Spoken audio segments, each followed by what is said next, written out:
Good morning, everybody.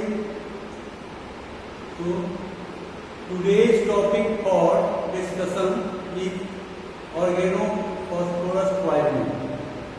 It is an important topic for your knowledge sake as well as for your examination sake. So, we should know about it. We must rather know about it and the treatment. It is also said anticholinesterase poisoning. Anticholinesterase poisoning or organophosphorus poisoning. Organophosphorus compounds, you know very well, are easily available in the market and are extensively used as agricultural as well as household insecticides. Organophosphorus poisoning is one of the commonest poisoning in the world. It may occur accidentally. It may be due to suicidal tendency or suicidal purposes, and sometimes there is homicidal poisoning also. You may see cases of homicidal poisoning also. Mostly it is accidental and suicide. Homicidal is not much, but it is seen. Common organophosphorus compounds are parathion, malathion, diphlos, which irreversibly inhibit cholinesterase. They inhibit cholinesterase irreversibly. You know, cholinesterase enzyme is needed for hydrolysis of acetylcholine. When the acetylcholine has to be hydrolyzed immediately, so these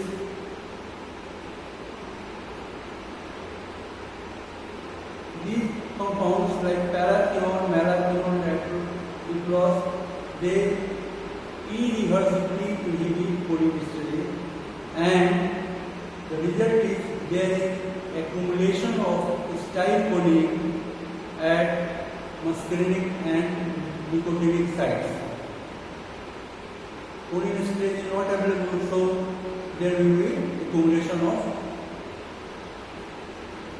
acetylcholine at muscarinic and nicotinic site. Local muscarinic manifestations at the site of exposure, like skin, eye, GIT.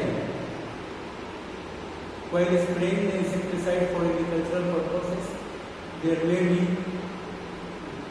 skin may be affected, exposed, so eye may be affected, or for suicidal purposes when it is taken orally, so the local muscarinic manifestations at these sites occur immediately and are followed by complex systemic effects due to muscarinic, nicotinic and central action.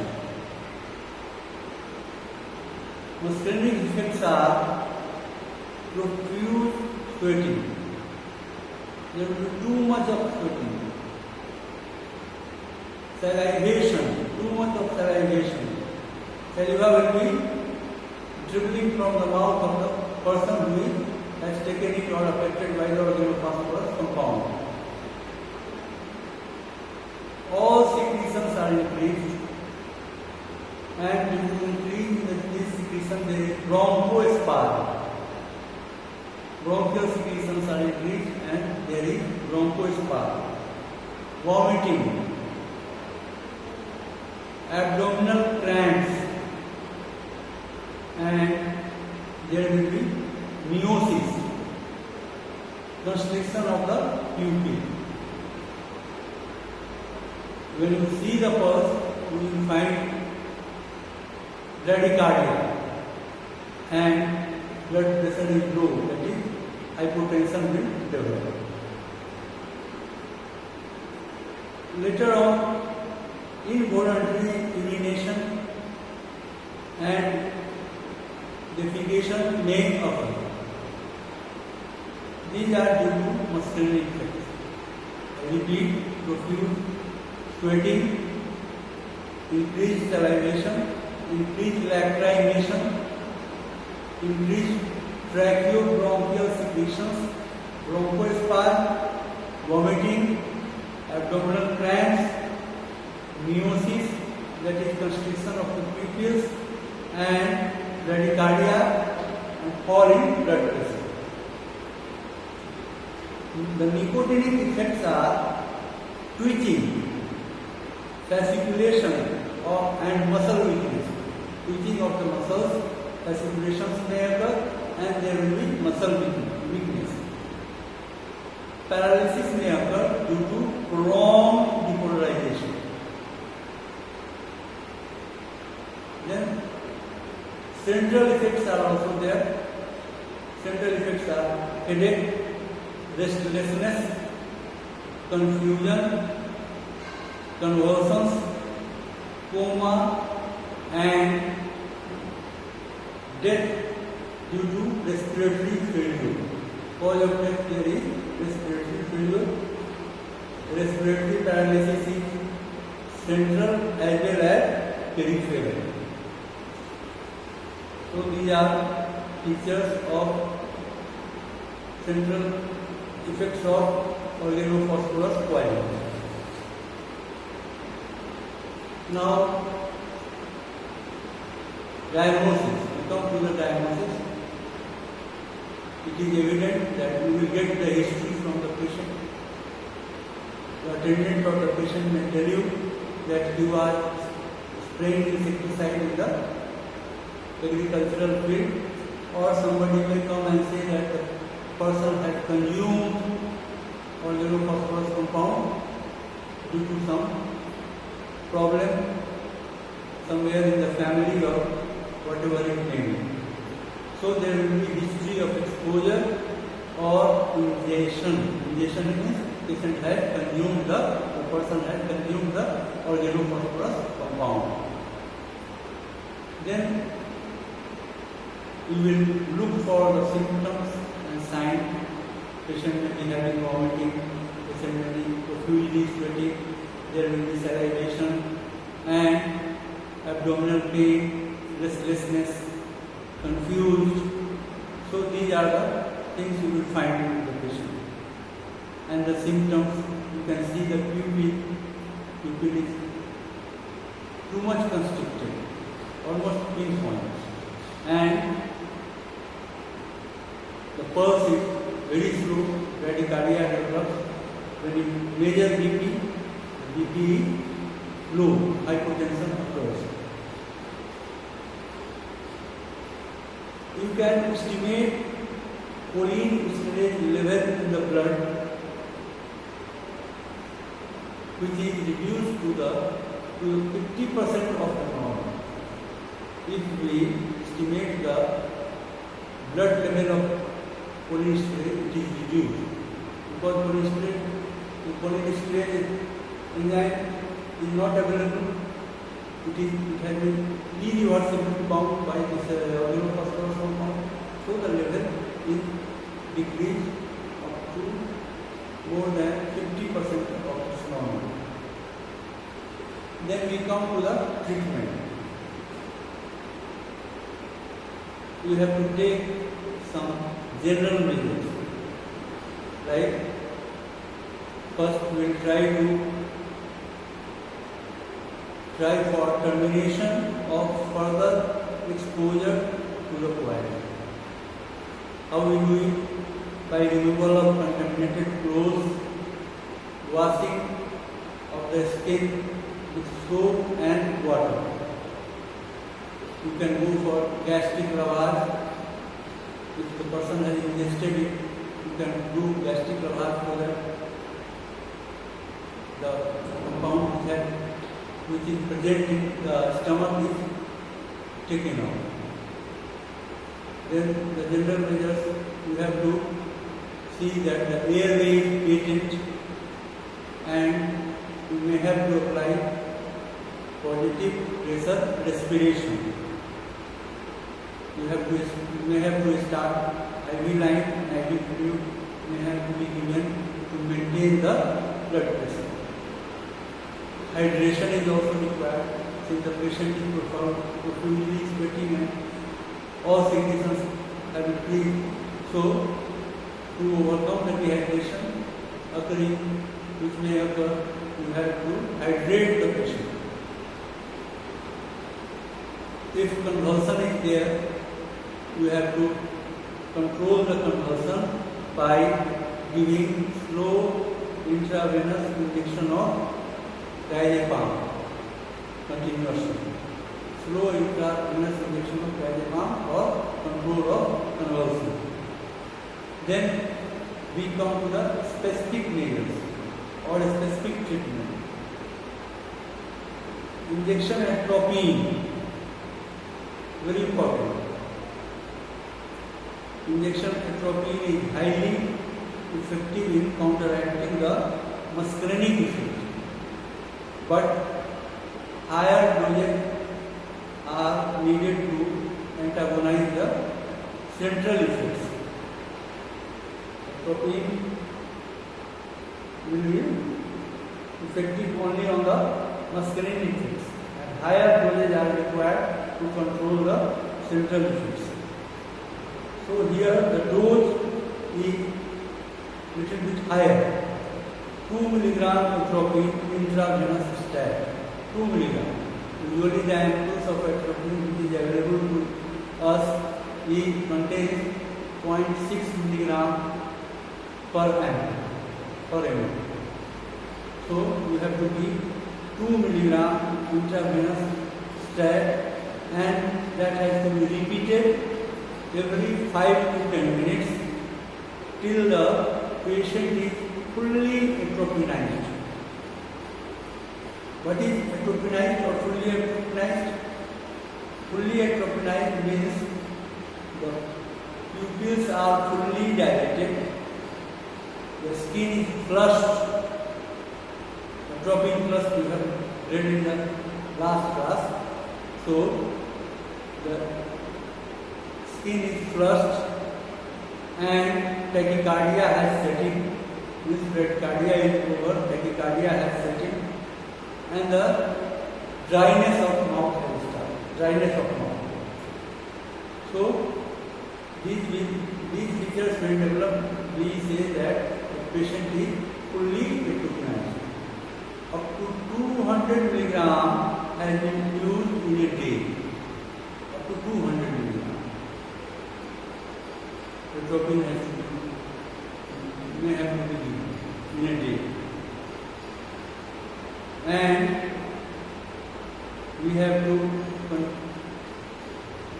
provide continued treatment with maintenance dose, which may be required for 1 to 2 weeks.